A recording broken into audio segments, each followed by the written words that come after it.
Have you ever looked at someone you've loved for years and realized you're actually staring at a complete stranger?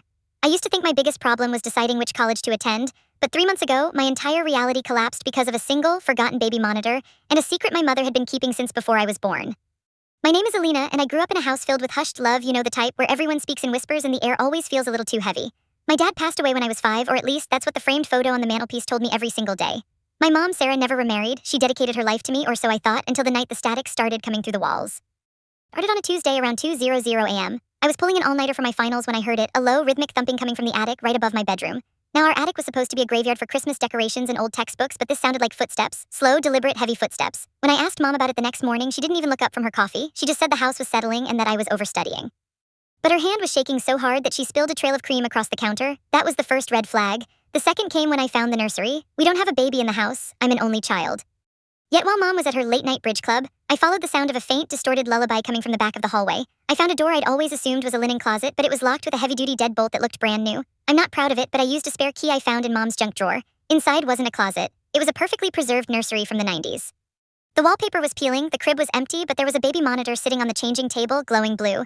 And through the speaker, I didn't hear a baby. I heard a man's voice, raspy and dry, whispering my name over and over again. Alina, you're getting so big, Alina. I froze, my blood turning to ice. I realized the monitor wasn't transmitting from this room, it was receiving audio from somewhere else in the house. I followed the signal, moving like a ghost through the dark until I reached the basement stairs. The door was slightly ajar. I crept down, my heart hammering against my ribs so hard it hurt. In the far corner, behind a false wall of storage crates, was a small, furnished room I never knew existed. There was a bed, a small TV, and dozens of photos pinned to the wall. Every single photo was of me at the park, me sleeping, me at my high school graduation. And sitting in the chair was a man who looked exactly like the dead father from the photo on the mantel, only older, gaunter, and very much alive. I didn't scream, I couldn't. He turned around and smiled, a terrifyingly gentle expression. You weren't supposed to find me yet, sweetheart, he said. Just then, the basement door creaked open behind me. I turned to see my mother standing there, holding a tray of food. She didn't look shocked, she looked disappointed. She walked past me, set the tray down in front of the man, and kissed his forehead. Then she turned to me and said the words that still haunt my dreams. Your father didn't die, Alina.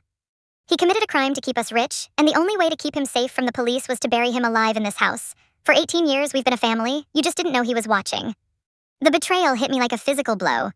Every I love you from my mother was a lie used to cover up a fugitive living beneath my feet. She hadn't been protecting me, she'd been using me as a visual hobby for a criminal. They both looked at me then, their eyes reflecting a terrifying kind of unity. I realized then that I wasn't their daughter in that moment, I was a loose end. I backed away, stumbling up the stairs, and I didn't stop running until I hit the police station 3 miles away. The ending. The crime my father committed wasn't just a robbery, it was a kidnapping. It turns out I wasn't even their daughter. They had stolen me from a hospital 2 towns over when their own child died in that nursery.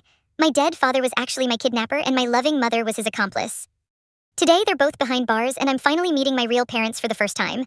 The house is being demolished, but sometimes, when it's very quiet, I still hear that blue monitor static in the back of my head.